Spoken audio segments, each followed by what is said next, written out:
अस्सलाम वालेकुम, welcome to lively cooking. आज हम बनाएंगे बीफ कोफ्ता करी। इसके लिए हमें प्याज चाहिए।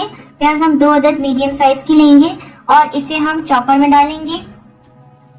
लहसुन के जवे हम लेंगे 3 से 4 अदद, इसे भी हम चॉपर में डाल लेंगे। जिंजर यानी कि अदरक हमें चाहिए 1 इंच का टुकड़ा, इसे भी हम स्लाइस में कट करके इसी में शामिल कर देंगे। हरी मिर्ची हमें चाहिए 2 से 3 अदद, इसे भी हम इस तरह मोटा मोटा काट के इसमें डाल लेंगे। हरा धनिया हमें चाहिए 2 to 3 टेबल स्पून भर के, ये भी हम इसी में शामिल कर लेंगे और इसे हम अच्छे से चॉप कर लेंगे। अगर आपके पास चॉपर नहीं है तो आप हरे धनिया और हरी मिर्चों को आप बारीक काट लें छुरी की मदद से, और जो प्याज अदरक और लहसुन है तो इसे आप कद्दूकश की मदद से कद्दूकश कर लें। मकसद इसे सिर्फ बारीक करना है। ये आप देख सकती हैं कि अच्छे से ये बारीक हो गया है। अब हम इसमें कीमा ऐड करेंगे। मैं यहाँ पे 500 ग्राम्स बीफ का कीमा यूज कर रही हूँ। और मैं ये बात बताती जाऊँ कि आप फ्रेश कीमा यूज करें जो कि होममेड हो, और अगर आप बाजार से भी लाएं तो ताज़ा बनाया हुआ आप खरीदें, ताज़ा बना हुआ आप इसमें यूज करें। इसमें हम 3 टेबल स्पून भर के भुने हुए चनों का पाउडर डालेंगे। 1 टेबल स्पून हम इसमें भुना हुआ और कुटा हुआ धनिया डालेंगे। 1.5 टीस्पून हम इसमें भुना हुआ और कुटा हुआ जीरा ऐड करेंगे। गरम मसाला ये भी ताज़ा ग्राइंड किया हुआ है, ये हम इसमें डालेंगे 2 टीस्पून। सूख मिर्च का पाउडर हम इसमें डालेंगे 1 टेबल स्पून। अगर आपको कम मिर्चें पसंद हो तो आप हरी मिर्चें और सूख मिर्चें अपने टेस्ट के हिसाब से एडजस्ट कर सकती हैं। घी हम इसमें ऐड करेंगे 1 टेबल स्पून भर के, इससे कोफ्ते बहुत सॉफ्ट रहेंगे। नमक हम इसमें डालेंगे 1 टेबल स्पून। मैं यहाँ पे 1 टेबल स्पून यूज कर रही हूँ, आप अपने टेस्ट के हिसाब से एडजस्ट कर सकती हैं। 1 अदद हम इसमें अंडा ऐड करेंगे।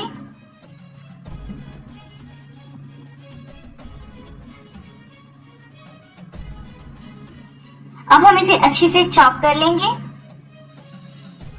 फिर से हमने इसे इसी तरह चॉप कर लेना है। अगर आपके पास चॉपर नहीं है तो बारीक कीमा आप लें जो कि 2 बार मशीन से निकला हुआ हो, और इसी तरह सारी चीजें इसमें शामिल करके आप इसी तरह का मिक्सचर बना लें। अच्छे से इसे गूंद लें तो ये मिक्सचर आपका बन जाएगा। ये मिक्सचर हमारा तैयार है। अगर बहुत ज्यादा नरम हो रहा हो मिक्सचर तो आप इसे 15 से 20 मिनट के लिए फ्रिज में रख दें और इसके बाद आप इसके कोफ्ते बना सकती हैं। ये इस तरह करके अब हम इसके कोफ्ते बनाएंगे, छोटे या बड़े ये आप अपनी मर्जी के हिसाब से बना लें। मैं यहाँ पे थोड़ी मीडियम साइज के बना रही हूँ। हाथों पर पानी लगाते हुए इस तरह करके हम मीडियम साइज के कोफ्ते बना लेंगे।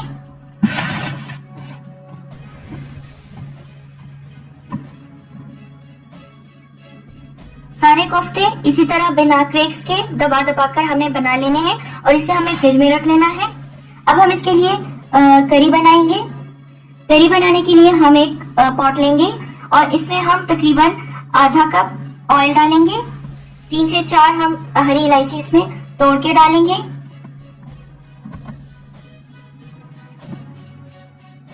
हल्का सा फ्राई करेंगे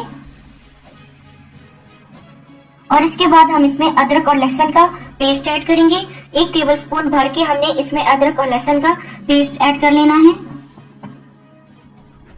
अच्छे से हमने इसे भून लेना है। अब हम इसमें टोमेटो प्यूरी ऐड करेंगे। 3 अदद मीडियम साइज के टमाटर मैंने लिए हैं, जिसे मैंने ब्लेंड कर लिया है बिना पानी के। इसमें हम नमक ऐड करेंगे 1 टीस्पून, टेस्ट के हिसाब से आप एडजस्ट कर लें। सूख मिर्च का पाउडर इसमें हम डालेंगे 2 टीस्पून, यहाँ पे टेस्ट के हिसाब से ये भी आप एडजस्ट कर लें। हल्दी पाउडर हम इसमें डालेंगे 1 टीस्पून। धनिया पाउडर हम इसमें डालेंगे 1 टेबल स्पून।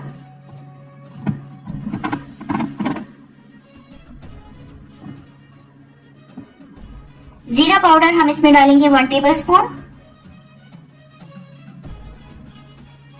अब हम इसे अच्छे से भूनेंगे।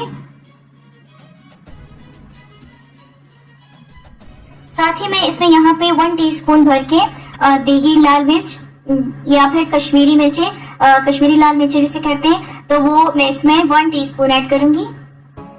इससे बहुत ही अच्छा सा कलर आता है ग्रेवी का। अच्छे से हम इसे फ्राई करेंगे।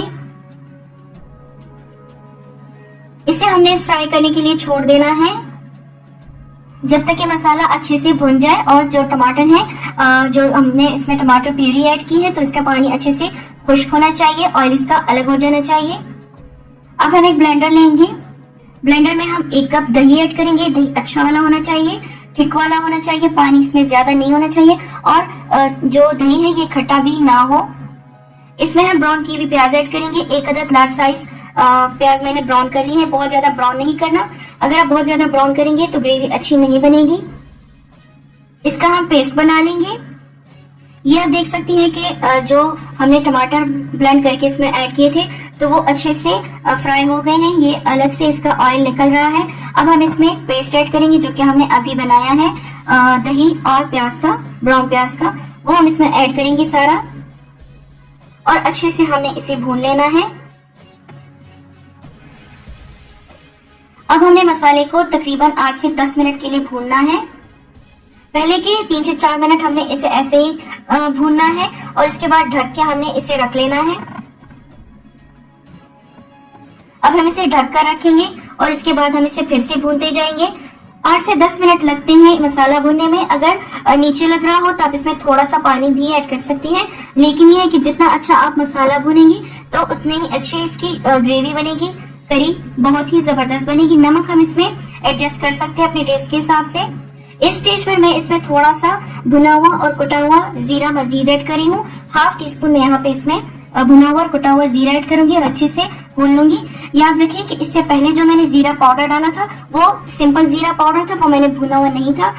इस स्टेज पे जब मैं डालूंगी तो वो मैंने भुना हुआ है और इसका पाउडर मैंने बनाकर इसमें ऐड कर लिया है। अब हम फिर से कोफ्ते निकाल कर इसमें ऐड करेंगे। मसाला हमारा अच्छे से तैयार हो गया है, ऑयल इसका अलग हो गया है।